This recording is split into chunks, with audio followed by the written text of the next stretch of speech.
नमस्कार, डेली 24 भारत देख रहे हैं आप। मैं हूं आपके साथ अनीता शर्मा। शुरुआत करते हैं देश दुनिया की बड़ी खबरों से और बड़ी जानकारी निकलकर सामने आ रही है कि नोरा फतेही की कार का एक्सीडेंट हुआ है। बड़ी जानकारी आपको दे दें कि नोरा फतेही की कार का हुआ एक्सीडेंट और नशे में धुत ड्राइवर ने मारी टक्कर और एक्ट्रेस बिल्कुल ठीक है, कोई भी गंभीर चोट नहीं आई है और चालक को फिलहाल पुलिस ने गिरफ्तार कर लिया है। बड़ी जानकारी निकलकर सामने आ रही कि नोरा फतेही की कार का बड़ा एक्सीडेंट हो गया है और इसके साथ ही पुलिस ने बड़ी कार्रवाई करते हुए चालक को गिरफ्तार कर लिया है। बड़ी जानकारी आपको दे दें कि बॉलीवुड एक्टर नोरा फतेही के साथ बड़ा हादसा हुआ है और ऐसे में नशे में धुत ड्राइवर ने टक्कर मारी है और इस दौरान नोरा फतेही को फिलहाल कोई चोट नहीं आई है। बड़ी जानकारी निकलकर सामने आ रही है बॉलीवुड जगत से, जहां पर नोरा फतेही का बड़ा हादसे का शिकार हो गई हैं और एक्टर की कार का मुंबई में एक्सीडेंट हो गया है।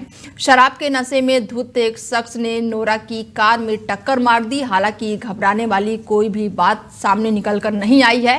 एक्टर बिल्कुल ठीक है और उन्हें कोई भी गंभीर चोट फिलहाल नहीं आई है। बताया जा रहा है कि एक्टर मुंबई में डीजे डेविड गुट में कंसर्ट में जा रही थी और तभी अचानक एक शराबी ड्राइवर ने नशे में अपनी कार से नोरा फतेही की कार में टक्कर मार दी। पुलिस ने अपने बयान में कहा है कि एक्टर नोरा फतेही मुंबई में एक सड़क दुर्घटना का शिकार हो गई हैं और एक शराबी ड्राइवर ने उनकी कार में टक्कर मार दी। हालांकि उन्हें कोई भी चोट नहीं आई है। उन्हें तुरंत ही नजदीकी अस्पताल ले जाया गया, जहां उनकी हालत स्थिर बताई जा रही है। नशे में धुत ड्राइवर के खिलाफ मामला दर्ज किया गया है और उसे हिरासत में ले लिया गया है। बड़ी जानकारी निकलकर सामने आ रही है कि नोरा फतेही के कार का एक्सीडेंट हुआ है और हालांकि नोरा फतेही को कोई भी चोट नहीं आई है। और बड़ी जानकारी निकलकर सामने आ रही है असम से कि असम को बड़ी सौगात देंगे पीएम मोदी। पीएम मोदी असम में जर कॉर्प लिमिटेड के मौजूदा परिषद में नए फर्टिलाइजर यूनिट की आधारशिला रखेंगे और भूमि पूजन के बाद से प्रधानमंत्री नरेंद्र मोदी जनसभा को संबोधित भी करेंगे। 126 सदस्यों वाली असम विधानसभा के चुनाव अगले साल मार्च और अप्रैल में होने की संभावना जताई जा रही है और ये पिछले 4 महीने में उनका दूसरा दौरा है। चुनाव से 3 महीने पहले वो राज्य में कुल 15,600 करोड़ रुपए की विकास परियोजनाओं की शुरुआत कर रहे हैं। शनिवार को उन्होंने गुवाहाटी में 5,000 करोड़ की लागत वाली लोकप्रिय गोपीनाथ बोरदलाई इंटरनेशनल एयरपोर्ट की नई टर्मिनल बिल्डिंग का उद्घाटन किया था। यहां उन्होंने कहा कि कांग्रेस ने हमेशा से असम विरोधी काम किया है और कांग्रेस ने वोट बैंक के लिए घुसपैठियों को खुली छूट दी और यहां की डेमोग्राफी जो है वो बदल दी। और खबरों में आगे बढ़ते हैं और बड़ी जानकारी निकलकर सामने आ रही है एसआईआर को लेकर। एसआईआर से लेकर संगठनात्मक मजबूती और लखनऊ में बीजेपी की आज अहम बैठक होने वाली है। जेपी नड्डा संग वरिष्ठ नेता होंगे शामिल। बड़ी जानकारी आपको दे दें कि यूपी की राजधानी लखनऊ में आज बीजेपी की अहम बैठक होने वाली है और जेपी नड्डा के साथ कई वरिष्ठ नेता भी मौके पर मौजूद होंगे और इस बैठक में शामिल होंगे। बड़ी जानकारी आपको दे दें कि एसआईआर को लेकर संगठनात्मक मजबूती को बनाए रखने के लिए ये बैठक होने वाली है। बड़ी जानकारी बता दें आपको कि यूपी की राजधानी लखनऊ में आज बीजेपी पार्टी के दफ्तर पे अहम बैठक होने वाली है और ऐसे में बीजेपी के कई वरिष्ठ नेता भी इस मौके पर मौजूद रहेंगे। उत्तर प्रदेश की राजधानी लखनऊ में भारतीय जनता पार्टी के दफ्तर में जेपी नड्डा के साथ मुख्यमंत्री योगी आदित्यनाथ और अन्य वरिष्ठ नेताओं संग बैठक होगी और ये बैठक संगठनात्मक और सरकार के बीच बेहतर समन्वय को लेकर हुई है। खबरों की माने तो इस बैठक में मुख्यमंत्री योगी आदित्यनाथ के साथ साथ यूपी के नए प्रदेश अध्यक्ष पंकज चौधरी और पार्टी पदाधिकारी भी शामिल होंगे और इस दौरान बैठक में जेपी नड्डा ने कहा है कि ये उनकी आखिरी बैठक है। उन्होंने पहली बैठक में यूपी के पदाधिकारियों के साथ भी बैठक की और अध्यक्ष तौर पर ये उनकी आखिरी बैठक हुई और इस दौरान पदाधिकारियों के साथ एसआईआर का मुद्दा भी रहा। खबरों की माने तो मुख्यमंत्री योगी आदित्यनाथ ने पार्टी के पदाधिकारियों को फिर से चेतावनी दी है कि वो एसआईआर में पिछड़ रहे हैं, जबकि समाजवादी पार्टी के नेता को लेकर भी उन्होंने कई तीखा प्रहार किया और बीएलओ की मौत पर भी लगातार चर्चाएं की गई। ऐसे में ये बड़ी बैठक मानी जा रही है और लखनऊ में ये बीजेपी की अहम बैठक हुई जिसमें एसआईआर से लेकर संगठनात्मक मजबूती को लेकर कई तरह के जेपी नड्डा ने बीजेपी नेताओं को मंत्र दिए हैं। और ऐसे में हमारे साथ अनुज गुप्ता जी जुड़ चुके हैं और उनसे जानते हैं कि किस तरह से ये बैठक देखते हैं, क्योंकि बेहद ही खास ये बैठक मानी जा रही है। अनुज जी, मेरी आवाज़ आपको आ रही है? जी आ रही है। धन्यवाद, धन्यवाद। मुझे जोड़ने के लिए आपका बहुत बहुत धन्यवाद। किस तरीके से ये बैठक दे रहे हैं, क्योंकि बेहद ही खास है ये बैठक। जेपी नड्डा ने कह सकते हैं कि एसआईआर को लेकर उन्होंने और भी ज्यादा कड़ाई से काम करने की, तेज गति से काम करने का दिशा निर्देश दिया है। अनुज जी। जी देखिए, एसआईआर पारदर्शिता के लिए सबसे पहले तो ये समझना होगा, एसआईआर का उद्देश्य किसी का नाम काटना नहीं, बल्कि फर्जी, डुप्लीकेट और अवैध नामों को हटाकर असली वोटरों को सुरक्षित करना है। सबसे बड़ी भाजपा चाहती है कि हर गरीब, हर मजदूर, हर युवा जिसका नाम गलती से छूट गया हो उसे जोड़ा जाए। इसलिए हम कार्यकर्ताओं को बीएलओ के साथ समन्वय के निर्देश दे रहे हैं। बस यही एक मुद्दा था वो जो कल भी हमने दोहराया है। ऐसे में समाजवादी पार्टी के जो नेता हैं, अनुज जी, समाजवादी पार्टी के जो नेता हैं, अखिलेश यादव की बात करूं या फिर मैं और वरिष्ठ नेताओं की बात कर लूं, एसआईआर को लेकर और बीएलओ की मौत को लेकर सड़क से लेकर संसद तक हंगामा देखने को मिला। और ऐसे में बीजेपी है वो लगातार जांच की भी विषय की बात कर रही है, लेकिन हंगामा अभी भी देखने को मिल रहा है। क्या कुछ कहेंगे इसको लेके? देखिए, सबसे पहले तो ये साफ समझना चाहिए कि एसआईआर किसी भी सरकार नहीं कराती है, कोई भी सरकार नहीं कराती है। पूरी तरह चुनाव आयोग की स्वतंत्र प्रक्रिया है। जो इसमें एक तरफ तो समाजवादी पार्टी या अन्य पार्टियां जो है लोकतांत्रिक उसकी बात करती है, और एसआईआर से तो सिर्फ उन्हें डरना चाहिए जिनके फर्जी वोट बने हुए हैं। एसआईआर एक ये नियमित प्रक्रिया है जो चुनाव आयोग पहले भी कराता रहा है। ऐसा नहीं कि भाजपा सरकार में ही हो रही है। भाजपा बस इतना चाहती है कि जो लोग फर्जी तरीके से वोटर लिस्ट में बने हुए हैं या एक से ज्यादा वोट डाल रहे हैं, या जो लोग माइग्रेट हो चुके हैं उनके नाम भी वोटर लिस्ट में चढ़े हुए हैं, ऐसे नामों को लिस्ट से हटाना चाहिए। और नए जो 18+ जो लोग हो चुके हैं उनके नाम ऐड होने चाहिए। जो वोटर लिस्ट हो वो बिल्कुल बिल्कुल बिल्कुल सही होनी चाहिए। इसी तरह से चुनाव अच्छे तरह से ढंग से हो पाएगा। तो ऐसे में ये जो बैठक हुई है, अनुज जी, समाजवादी पार्टी अगर, देखिए मैं बताऊं, इसमें अगर समाजवादी पार्टी या कोई भी अन्य पार्टी अगर विरोध दर्ज करा रही है तो इसका मतलब साफ है कि उनके नियत में खोट है, उनके फर्जी वोट बने हुए हैं। वो लोग जानते हैं कि इस प्रक्रिया से वो वोट जो है वोटर लिस्ट से गायब हो सकते हैं, इसीलिए ये तिलमिला रहे हैं, और कोई वजह नहीं।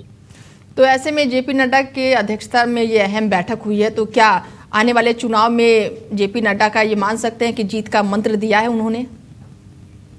देखिए, हमारी पार्टी ने जो ये एसआईआर पर बैठक बुलाई है इसका मुद्दा बिल्कुल साफ है। हम हमारे सभी कार्यकर्ताओं को ये निर्देश दिए गए हैं कि बीएलओ के साथ मिलकर जो भी वोटर अगर फर्जी हैं तो उनको लिस्ट से हटवाया जाए, और जो वोटर सही हैं और जो लिस्ट में नहीं जुड़े हैं उनको जोड़ा जाए, ताकि निष्पक्ष चुनाव हो सके और जो जिनका अधिकार है वोट डालने का उनको वो अधिकार मिल सके। बस इतना ही हमने बैठक में कहा है कि जितने भी हमारे बूथ लेवल पे जो भी हमारे कार्यकर्ता हैं, ग्राउंड लेवल से, जीरो लेवल से वो शुरुआत करें और बीएलओ के साथ सहभागिता करते हुए वोटर लिस्ट को सही कराने की कोशिश करें। चलिए, तमाम जानकारी के लिए जुड़ने के लिए बहुत शुक्रिया अनुज जी आपका।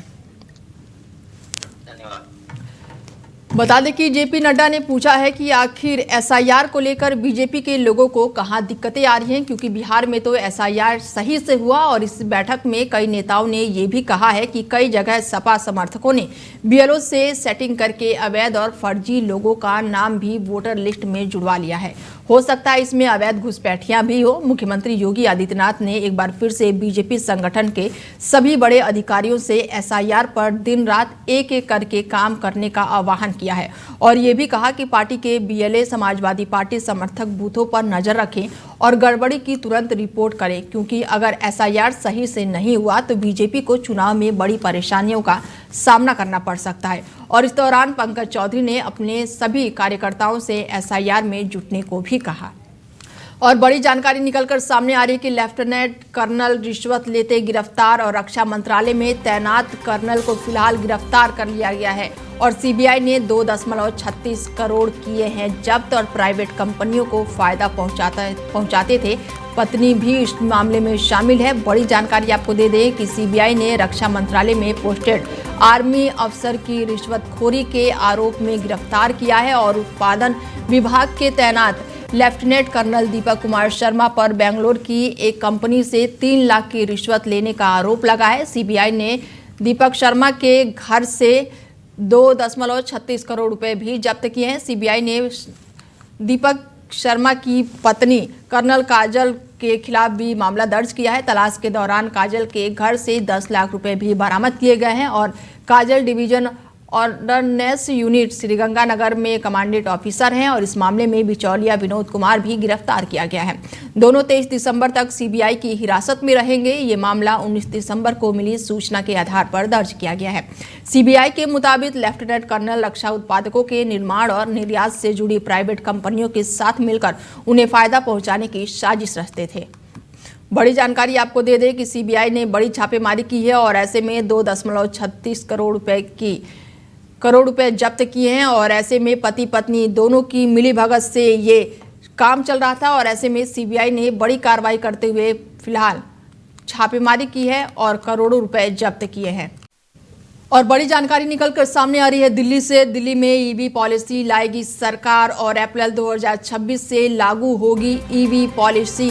इलेक्ट्रिकल वाहनों पर सब्सिडी मिलेगी और जगह जगह चार्जिंग स्टेशन लगेंगे। बड़ी जानकारी निकलकर सामने आ रही है कि दिल्ली में अब अप्रैल 2026 से इस पॉलिसी को लागू कर दिया जाएगा और दिल्ली में ईवी पॉलिसी लाएगी सरकार और अप्रैल 2026 से लागू होगी ईवी पॉलिसी। इलेक्ट्रिक वाहनों पर सब्सिडी मिलेगी और जगह जगह चार्जिंग स्टेशन भी लगेंगे। दिल्ली में वाहनों से होने वाले प्रदूषण को कम करने और ट्रांसपोर्ट सिस्टम में मॉडर्नाइजेशन करने के लिए रेखा सरकार ने नई इलेक्ट्रिक व्हीकल पॉलिसी का खाका तैयार किया है और मुख्यमंत्री रेखा गुप्ता ने संकेत दिया है कि ये पॉलिसी अगले साल यानी कि अप्रैल 2026 से इसे लागू किया जा सकता है। और इसकी जानकारी दिल्ली सरकार में मंत्री पंकज सिंह ने प्रेस कॉन्फ्रेंस कर इसकी जानकारी साझा की है और पॉलिसी से पहले चार्जिंग स्टेशनों की संख्या बढ़ाकर लगातार मजबूत करने पर भी जोर दिया जा रहा है और ईवी अपनाने से पहले 2.5 और PM10 जैसे प्रदूषकों के स्तरों को कमी आएगी और इसी के साथ पेट्रोल डीजल वाहनों और ईवी की कीमतों के अंतर को कम करने के लिए भी सब्सिडी दी जाएगी।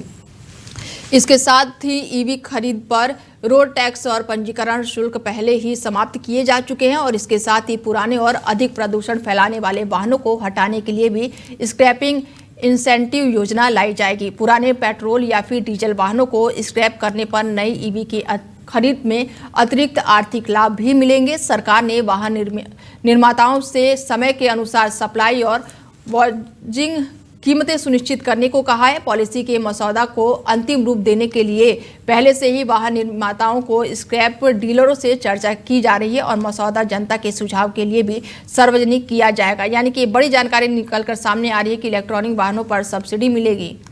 1 lakh plus EV vehicle registered हो चुका है दिसंबर में। आज तारीख जो मैं 20 तारीख की बात करूंगा तो ईवी 1 लाख प्लस रजिस्टर्ड हो चुका है। इसकी कमियां ईवी को आगे क्यों नहीं बढ़ पाया, उसके बहुत से कारण हैं। पिछली सरकार को जो सब्सिडी ईवी का देना था वो सब्सिडी उन्होंने दी नहीं। जो हम दे रहे हैं वो भी जो अमाउंट लगभग 45 करोड़ रुपए का सब्सिडी था जो दिल्ली की जनता को देना था, जो उन्होंने नहीं दिया। अगर वो देते तो लोग, दिल्ली की जनता शायद इसके ऊपर और अच्छे से ईवी के ऊपर आने का प्रयास करती। मैं आपके चैनल के माध्यम से डाटा से पहले 2-3 बातें रखना चाहूंगा। मैं आपके चैनल के माध्यम से दिल्ली की जनता को यह अटूट विश्वास दिलाऊंगा कि हमारी सरकार, हमारी मुख्यमंत्री और हमारे कैबिनेट के सारे मिनिस्टर, मैं एज ए ट्रांसपोर्ट मिनिस्टर, अब हम बहुत जल्दी ईवी पॉलिसी दिल्ली के लिए ला रहे हैं जिससे दिल्ली की जनता को उससे लाभ मिले और दिल्ली और साफ सुथरी हो।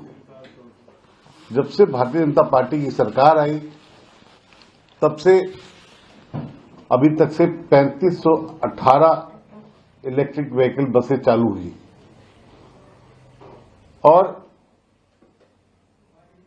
इस ईवी बसेस को मार्च तक हम 5000 के और ऊपर ले जाना चाह रहे हैं, ले जाएंगे और 2026 नवंबर तक इसको 7000 प्लस करेंगे। देखिए, पॉल्यूशंस जो पिछली सरकार ने 10 साल में एक माहौल बनाया, जिस पॉल्यूशंस की कमी, जिस पॉल्यूशन की समस्या, जिस पॉल्यूशंस को बनाने का एक जरिया जो पिछली सरकार का था, उसको ठीक करने के लिए दिल्ली सरकार भारतीय जनता पार्टी, हमारी मुख्यमंत्री, हमारे कैबिनेट के सारे मंत्री 24 घंटे दिन रात मेहनत कर रहे हैं कि हम इसको कंट्रोल कर सकें।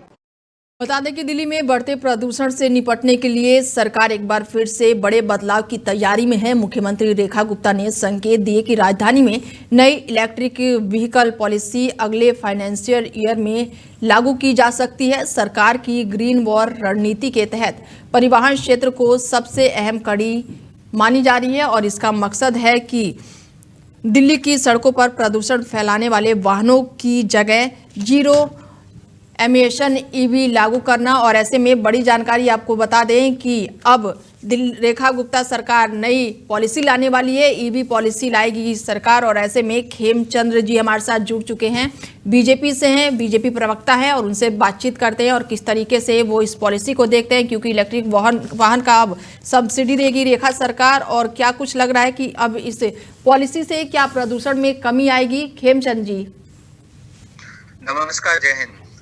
देखिए, नई ईवी पॉलिसी में जो इलेक्ट्रिक व्हीकल हैं उनको इंकरेज किया जाएगा, उनको बढ़ावा दिया जाएगा। और जब इलेक्ट्रिक व्हीकल रोड पे आएंगे तो डीजल के व्हीकल, पेट्रोल के व्हीकल कम होंगे।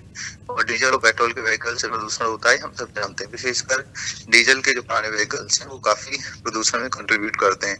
इसलिए सरकार चाहती है कि जो मॉडर्न टेक्नोलॉजी है उसको लोग अडॉप्ट करें। उसके इंकरेज करने के लिए ऐसी पॉलिसी बनाई जाएगी जिसमें सब्सिडी भी रहेगी और इलेक्ट्रिक चार्जिंग के जगह जगह पॉइंट्स भी बनाए जाएंगे। बिल्कुल। और सारी वो फैसिलिटी और इकोसिस्टम खड़ा किया जाएगा। इसके साथ साथ मेंटेनेंस की भी जो शॉप है या फिर वर्कशॉप्स हैं उनको भी इंकरेज किया जाएगा कि ताकि ईवी के जो ओनर हैं उनको हैसल्स ना हो और आराम से, आसानी से वो ऐसे व्हीकल्स को खरीदें। तो जब ईवी रिप्लेस करेगी तो आई एम श्योर कि इससे एक जो व्हीकल का प्रदूषण है उसमें कमी आएगी और जो ओवरऑल प्रदूषण में भी काफी फायदा होगा। तो ऐसे में क्या लग रहा है कि चार्जिंग नेटवर्क और बैटरी व्यवस्था पर भी खास फोकस रहेगा? बिल्कुल, इसमें जगह जगह चार्जिंग पॉइंट बनाए जाएंगे। और अभी क्या है, दिन रोज जो टेक्नोलॉजी है बैटरी की वो भी एनहेंस हो रही है, इम्प्रूव हो रही है। और इम्प्रूव और एनहेंस होने की वजह से जो आप धीरे धीरे जो चार्जिंग है, जितना फ्रिक्वेंसी ऑफ द चार्जिंग है वो भी कम होती जाएगी, क्योंकि जो बैटरी की कैपेसिटी वो भी इंक्रीज हो रही है। और जो सुरक्षा की जो लोगों को कंसर्न हुआ करता था कि वो बैटरी कहीं एक्सीडेंट ना हो जाए या फट ना जाए, तो उसमें भी चीजों में कमी आई है और रिलायबिलिटी बढ़ी है। आई एम श्योर आने वाले समय में जो ईवी व्हीकल है वो एक मील का पत्थर साबित होगा। बिल्कुल, चलिए जुड़ने के लिए बहुत शुक्रिया। जम्मू कश्मीर के किश्तवाड़ा में चिनाब नदी पर बन रहा रतेल हाइड्रो प्रोजेक्ट पर खतरा मंडरा रहा है। जम्मू कश्मीर पुलिस के मुताबिक प्रोजेक्ट के काम कर रहे मजदूरों के टेरर लिंक मिले हैं और ये कर्मचारी देश विरोधी और क्रिमिनल एक्टिविटी में शामिल थे। पुलिस ने कंपनी से इन कर्मचारियों को काम पर रखने के फैसले पर फिर से विचार करने को कहा है और ऐसे लोग प्रोजेक्ट की सुरक्षा के लिए गंभीर खतरा पैदा कर सकते हैं। कंपनी को ऐसे मजदूरों की गतिविधियों पर कड़ी नजर रखनी चाहिए और 850 मेगावाट क्षमता वाला ये project national hydro power corporation limited और जम्मू कश्मीर सरकार का चेंजिंग वाटर है। ऐसे में इसकी अनुमति लागत जो है 4700 करोड़ रुपए है। कंस्ट्रक्शन का काम मेगा इंजीनियर एंड इंफ्रास्ट्रक्चर लगातार ये कर रहा है और ऐसे में अब जो है कंपनी का कहना है कि इन्हें हटा देना चाहिए। जम्मू कश्मीर में ये प्रोजेक्ट चल रहा है और ऐसे में अब जो है सरकार यहाँ पर जो मजदूर काम कर रहे हैं उसको लेकर टेरर लिंक भी सामने आए हैं। मध्य प्रदेश की राजधानी भोपाल में अत्याधुनिक मेट्रो रेल सेवा का शुभारंभ मुख्यमंत्री डॉक्टर मोहन यादव और केंद्रीय मंत्री मनोहर लाल ने किया। बता दें कि इसके बाद से मुख्यमंत्री डॉक्टर मोहन यादव और केंद्रीय मंत्री मनोहर लाल ने हरी झंडी दिखाकर मेट्रो को रवाना किया। सीएम मोहन यादव ने कहा कि ये सौभाग्य की बात है कि एक ही साल में 2 शहरों में मेट्रो स्टेशन की शुरुआत हुई है। मेट्रोपॉलिटन और शहरों की विकास के साथ मध्य प्रदेश प्रगति की नई गाथा लिख रहा है। भोपाल मेट्रो के पहले चरण ऑरेंज लाइन की शुरुआत की गई और करीब 7 किलोमीटर के इस खंड में 8 एलिवेटेड स्टेशन भी हैं और ऐसे में ये बड़ा तोहफा माना जा रहा है। आज से ऑरेंज लाइन पर मेट्रो की सेवाएं शुरू होगी। अरुणाचल प्रदेश में जासूसी नेटवर्क के खुलासे और सीमा से जुड़ी गतिविधियों ने सुरक्षा एजेंसियों की चिंता बढ़ा दी है। पुलिस ने पिछले 10 दिनों में पाकिस्तान से जुड़े जासूसी नेटवर्क के 4 संदिग्धों को फिलहाल गिरफ्तार किया है और इसी बीच स्थानीय लोगों ने लाइन ऑफ एक्चुअल कंट्रोल के पास चीनी सेना की मौजूदगी और संभावित घुसपैठ की जानकारी दी है। पुलिस के मुताबिक गिरफ्तार आरोपी सेना की गतिविधियों और अन्य संवेदनशील सूचनाएं पाकिस्तान हेडरल्स तक भेज रहे थे और शुरुआती जांच में इस नेटवर्क की चीन से जुड़े होने के संकेत भी मिल रहे हैं। और इसके साथ ही जासूस घुसपैठिया और सैन्य दबाव का एक साथ इस्तेमाल किया जा रहा है। राज्य के गृह मंत्री ने इस जासूस गतिविधियों में शामिल लोगों के खिलाफ सख्त कार्रवाई की बात कही है और स्थानीय लोगों का दावा है कि सितंबर 2024 से चीनी सेना ने जिले के करीब 60 किलोमीटर अंदर तक कैंप बना रखा है और उनका कहना है कि हालात 2022 जैसे हो गए। हालांकि सरकार की ओर से इस तरह की अभी भी कोई भी पुष्टि निकलकर सामने नहीं आई है। और खबरों में आगे बढ़ते हैं और पश्चिमी विक्षोभ के सक्रिय होने से उत्तर भारत के मौसम में बड़ा बदलाव आया है। कश्मीर में मौसम की पहली बर्फबारी हुई है, जबकि दिल्ली एनसीआर सहित पूरे उत्तर भारत में भीषण ठंड, घने कोहरे और शीतलहर ने लोगों की मुश्किलें बढ़ा दी हैं। खराब मौसम का असर यातायात और महत्वपूर्ण दौरों पर भी पड़ रहा है। कश्मीर में मौसम का पहला हिमपात हुआ और हिमाचल के ऊपरी इलाकों में भी बर्फबारी हुई। उत्तराखंड में भी बर्फबारी की संभावना जताई जा रही है। उत्तर प्रदेश में भीषण ठंड का रेड अलर्ट जारी किया गया है। मौसम विभाग ने अगले एक सप्ताह तक घने कोहरे और शीतलहर की चेतावनी दी है। दिल्ली एनसीआर पर कोल्ड कोहरे और पॉल्यूशन का ट्रिपल अटैक जारी है। बता दें कि दिल्ली एनसीआर के तापमान में पिछले 3 दिनों में बहुत अधिक गिरावट आई है और आज न्यूनतम तापमान जो है वो 11 डिग्री दर्ज किया गया है। जाहिर है कि तापमान गिरने से ठंड बढ़ गई है और कोहरे के कारण विजिबिलिटी जो है वो बहुत ही कम हो गई है। मौसम विभाग ने रविवार के लिए येलो अलर्ट जारी किया है और मौसम विभाग के मुताबिक सुबह शाम मध्य से घना कोहरा छाया रहेगा। तो वहीं दोपहर के समय कोल्ड डे की चेतावनी है, यानी कि दोपहर में भी अब टेम्परेचर डाउन रहेगा, जिस कारण ठंड बढ़ेगी। और वहीं दिल्ली के 4 ऐसे हॉटस्पॉट है जहां पर केंद्रीय प्रदूषण नियंत्रण बोर्ड के आंकड़ों के मुताबिक AQI जो है वो 400 को पार कर गया है। और ये हम तस्वीरें आपको दिखा रहे हैं उत्तर प्रदेश की, तमिलनाडु की, दिल्ली, राजस्थान, श्रीनगर और सोनमार्ग की, जहां पर ठंड का कहर देखने को मिल रहा है। विजिबिलिटी जो है वो बेहद ही कम नजर आ रही है। ऐसे में यूपी और दिल्ली में येलो अलर्ट जारी कर दिया गया है। लोगों को अनावश्यक बाहर ना निकलने के लिए भी कहा जा रहा है और ऐसे में लोग अलाव का सहारा ले रहे हैं और विजिबिलिटी जो है वो बेहद ही कम नज़र आ रही है। यूपी की बात कर ले, तमिलनाडु की बात कर ले, दिल्ली की अगर हम बात कर ले तो दिल्ली में प्रदूषण की भी मार देखने को मिल रही है और कोहरे की भी मार देखने को मिल रही है, यानी कि दिल्ली वासियों को डबल अटैक का सामना करना पड़ रहा है। ऐसे में राजस्थान, श्रीनगर और सोनमार्ग में भी लगातार बर्फबारी हो रही है। बड़ी जानकारी निकलकर सामने आ रही है कि दिल्ली में पूरी तरह से जो AQI है वो 400 के पार कर गया है। फिलहाल बुलेटिन में मेरे साथ इतना ही। बने रहिए आप हमारे साथ और देखते रहिए डेली 24 भारत। नमस्कार।